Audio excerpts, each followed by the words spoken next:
if I do not miss salah, do not drink or do bad things, why can't I go to clubs with my friends? Where is it mentioned in the Quran anyway that I can't go clubbing without drinking? What are you going to do at the club? Mop the floor?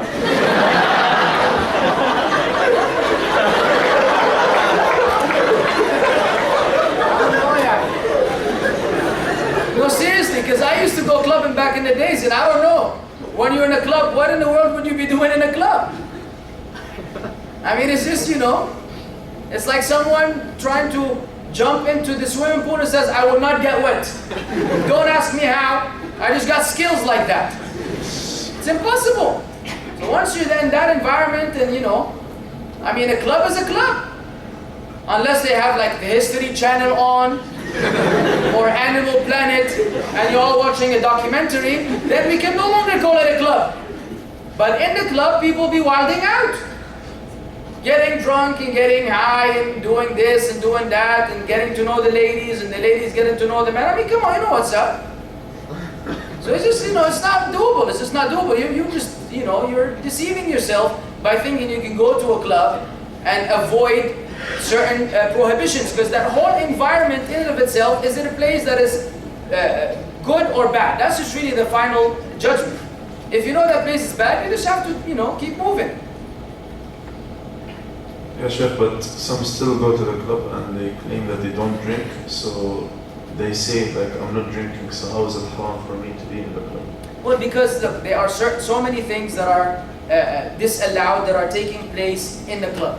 So why are you in the club? First of all, we have the narration from the Prophet that the one who's in the company of where alcoholics, or where alcohol is being consumed, or alcohol is being served, all of this will bring about the curse of God. Okay, when you're in that environment in and of itself. So being there, just period, while it's there, is already an issue. That's number one.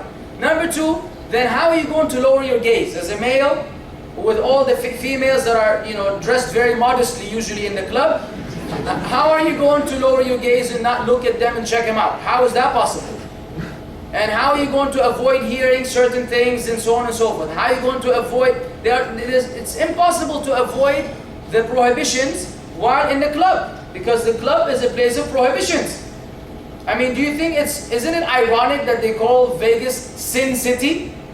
And it wasn't Muslims, by the way, who called Las Vegas Sin City.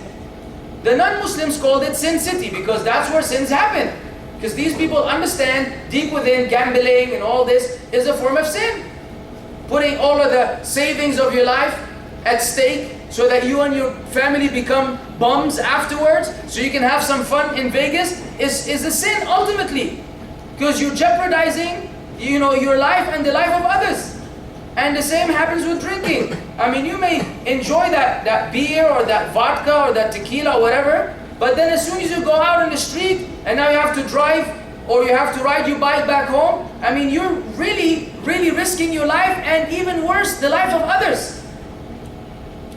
How could that be any good for anyone? So this is the environment of the club. You cannot expect any goodness to come from there. So you are not allowed as a Muslim to go there. End of story. Come play basketball, ya ammi. We've been begging y'all for the last 7 days, let's go play sports. If you really want to, enjoy yourself, we have so many lawful alternatives. But, because not good players are not showing up, we're having to play with losers. Dude will be dribbling for 25 minutes, then he makes it under the basket and shoots it outside. We were looking for the good players, no one showed up. Because maybe they were clubbing. So, you have other things you can do that are fun. We had a lot of fun. Right? 5-0. At least I had fun.